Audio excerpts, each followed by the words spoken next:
G'day, Steve Morgan, Fishing Media and Australian Bass Tournaments with the Tackle Fridays, or at least it's a little bit of a spin on Tackle Fridays this week because we're just going into the atomic round of the Rapala Bass Pro Series for the season. Tomorrow's going to be okay, but Sunday they say is going to be real nasty. Now, I used to be really scared of rainy days in tournaments, but I'm not anymore. One, because I've got good rain gear, but two, because I have a system which actually keeps me warm, dry and comfortable, even when we're doing an app tournament. And there's even a shower going to come across now. So let's see if I can show you how I layer up my system so that I jump out at the end of the day, pull the jacket, pull the bibs off, and I am dry, ready to do a weigh-in. Now, but this weekend is an app tournament. So it's all about keeping your phone dry, keeping your hands dry, have an umbrella on board and having the right rain gear. So let's start. There's no secret that ABT sells what I think is the best rain gear on the planet by Buck and Bass. Now Buck and Bass is an American manufacturer, a really small manufacturer. In fact, they're so small they only do runs of gear, i.e. every year or two they might knock over 300, 400, 500 suits, and when they're sold out they're kind of gone.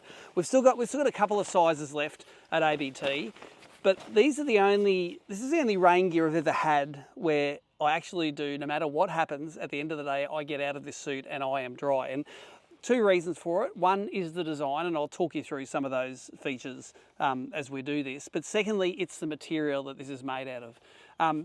You're probably familiar with a material called Gore-Tex. Gore-Tex is a single Teflon sheet which has holes in it that are small enough to not let through water liquid, but let through water gas. So it's what's called breathable. And what it does is water liquid bounces off it, water gas gets through it. So Gore-Tex is made up of a single layer of this Teflon and an acrylic, an inside and outside layer.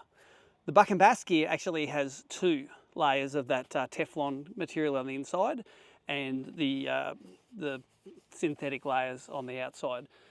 When you assess how waterproof a material is, it's called a water column rating is the metric that people do it with.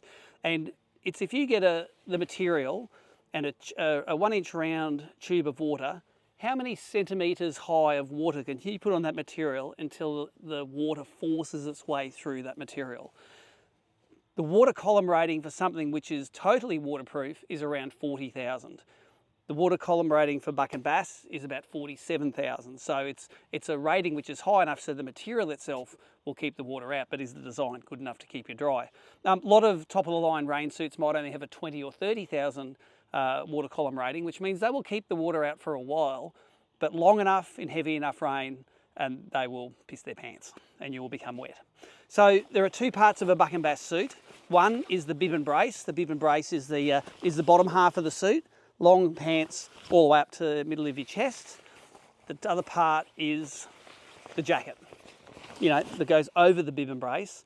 It comes on second, protects your head, cuffs to the sleeves, we'll go through all of that.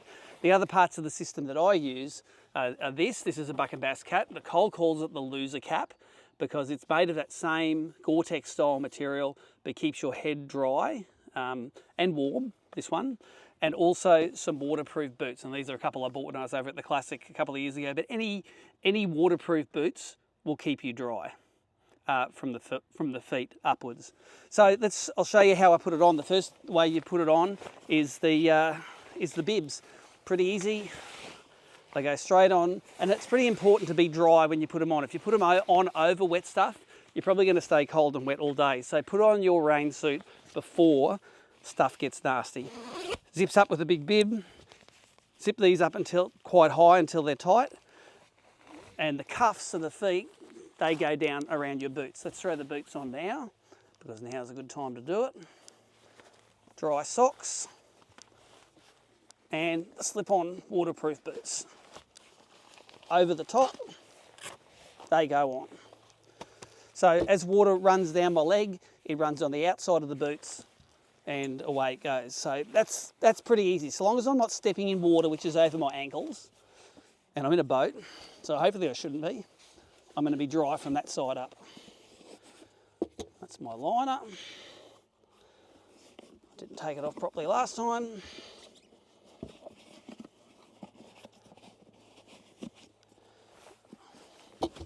In it goes, Velcro over the top, and away we go. So, bib and brace on and ready to go. These ones have a big pocket where the phone goes. If you want to stay dry, they go up. Zip it up, that's the only places the water can come in. Jacket, a little bit more technical, the jacket.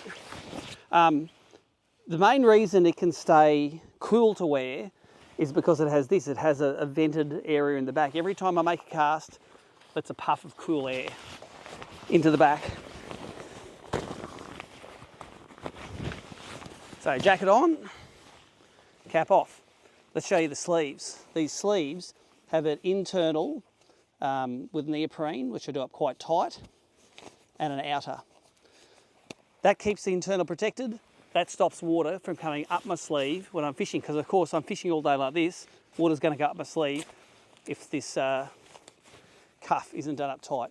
So fold it over, do it up, and I'm ready to go there. Next, waterproof zippers. Up it goes.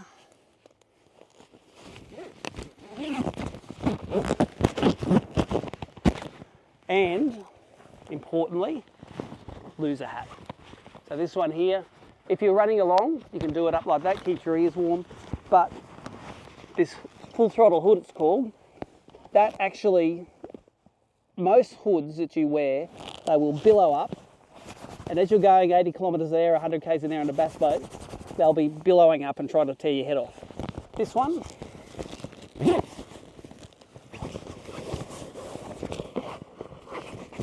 this one stays tight like this. So if you're driving and you want to put some goggles on or some sunnies, I'm going to be super dry. And that is going to keep my head warm. If I stand upright, if I fish, if I'm sitting in the driver's seat here, with or without my PFD on, there's no way that water is going to come in. The only way it's going to come in is hit me in the face and dribble down the inside. And I can manage that with the way I've got the hood. Secondly, you're running an app tournament. If you're in an app tournament in the rain, it can be very easy to get your phone wet, to get the scorecard wet. It can be a total nightmare. This is your best tool. Not the landing net, the umbrella. So if I catch a fish and I want to pull out my mobile phone, I pull it out, wipe my hands, keep them dry, take the photos of the fish, write them all, do it all under an umbrella. It's the easiest way to do it.